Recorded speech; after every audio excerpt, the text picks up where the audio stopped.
The preview for episode 4 of the Gilded Age has been released, and following episode 3, one which was so important because we saw the engagement between Gladys and the Duke of Buckingham going ahead after Bertha managed to persuade the Duke to accept George's offer. We had pearls dropping to the floor, which symbolised something terrible being on the horizon, potentially the Russells' demise, or maybe even just Gladys's mental state following needing to marry somebody that she doesn't truly love, and obviously, love is the very reason that she wants to marry. With the trailer for the next episode looking like it's going to be filled with even more drama, as it's all going to be about preparations for the wedding. Let's dive into it, break it down, and I'll also give my theories and predictions on what I think will happen next.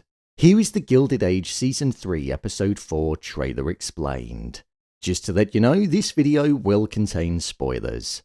So the trailer opened up with it focusing on how Ada's story left off in the last episode. She was previously mourning Luke and she wished that she could speak to him just one more time, but as we know, that obviously isn't possible. He's dead.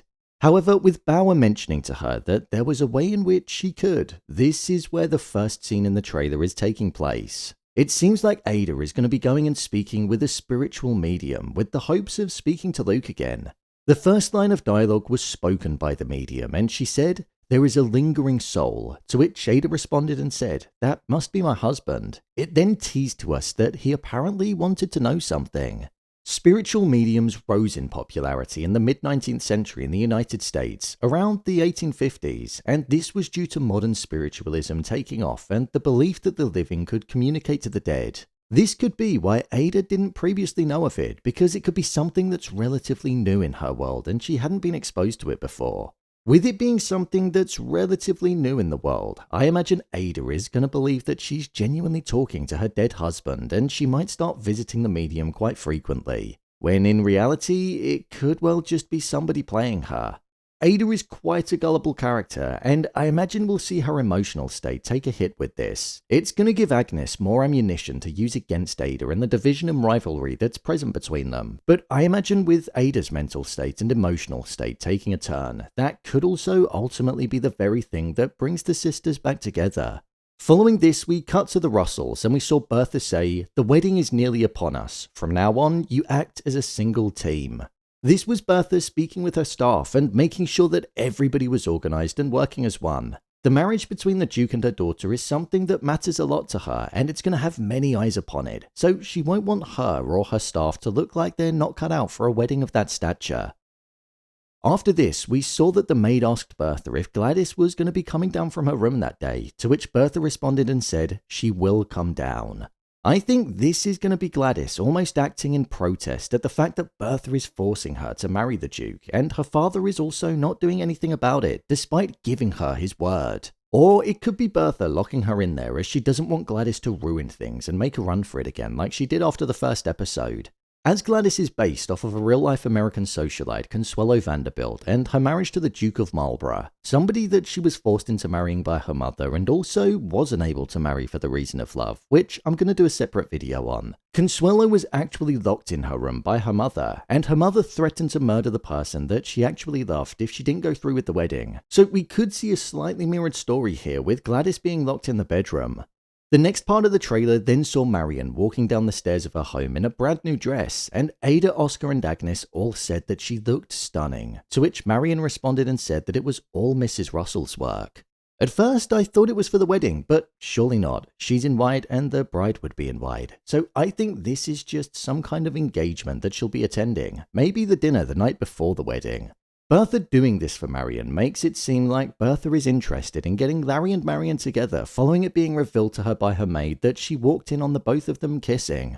However, I don't actually think that's the case. We know that Bertha took the card of Mr. Delancey, and we know that he has a daughter that the Duke was potentially interested in but decided on Gladys. So I think Bertha is going to be scheming and will be meeting with Marion to scare her away and ultimately aim to get her son to marry Martha Delancey, showing that the same rules apply to her son as they do to her daughter. She'll want him to marry into money too and become a socialite power couple. Agnes said to Marion, "Might she be building you up to be a bride? The boy's keen." So whilst it could be that, I don't think that's the case at all.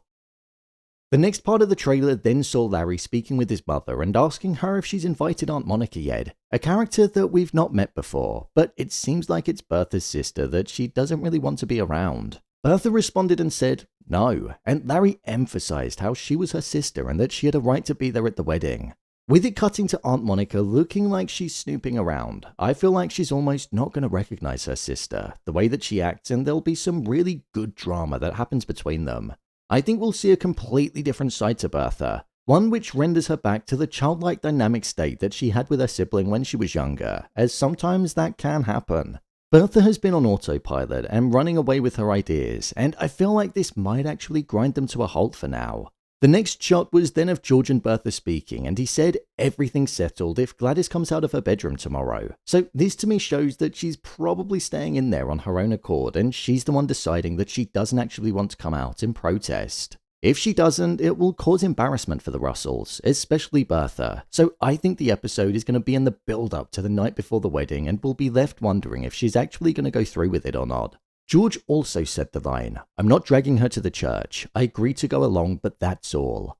Now, this is what I was waiting to hear from George. He's sticking up for his daughter and putting his foot down with Bertha, something that he should have done a long time ago. It is too late in the sense that he went against his word to his daughter, but at least now he's taking her feelings into consideration and isn't forcing her into the marriage. After this, it then cut to the dinner that Marion was invited to, the night before the wedding, and Larry said, "So, are we all prepared for tomorrow's madness?" This was a line that did make me laugh because it shows how everybody in the family can quite literally see that the wedding is something that Gladys doesn't want to go through with, and that Bertha is the only one that's pushing for it. Madness is the perfect way of describing what it's going to be.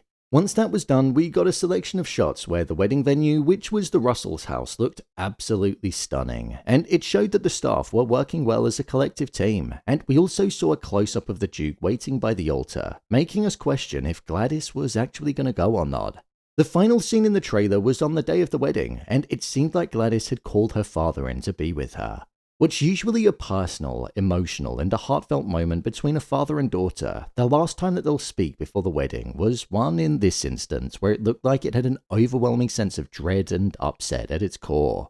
Gladys asked her father, "What would you do?" And George said, "I take no pleasure in this, but the decision must be yours." And then George walked out, leaving Gladys to think about it, looking like she was in deep thought, and the trailer then came to a close. This episode feels like it's going to be solely focused on Gladys and the Duke, and the uncertainty around if the wedding is going to be going ahead or not. I think it definitely will. As I mentioned earlier, Gladys Russell is based on Consuelo Vanderbilt, and she did actually end up marrying the Duke of Marlborough. However, the marriage wasn't a pleasant one, and it ended with an annulment and adultery running through the heart of it. So we could well end up seeing that taking place in this show too. I'll do a more in-depth video about what could happen to Gladys following her being married to the Duke based on the real events. Episode 4 genuinely looks like it could be the most drama-filled episode of the season, and it's one that I can't wait to watch. Bertha is like an ice queen at the moment, and she has no regard for feelings other than hers, even though her daughter has locked herself in her room and is refusing to come out. How can Bertha see that and not have a sympathetic reaction whatsoever? Bertha is chipping away at the heart of the family, and we're seeing both George and Gladys distance themselves. So it's going to be really interesting to see if this marriage kills the Russell sense of togetherness moving forward. So, there you have it, the Gilded Age Season 3 Episode 4 trailer explained. If you want to see every episode of the Gilded Age Season 3 being broken down, then check the playlist below. And don't forget to subscribe so you don't miss future videos. What do you think will happen next? Share your thoughts in the comments. As always, thanks for tuning into the video, and I'll see you in the next one.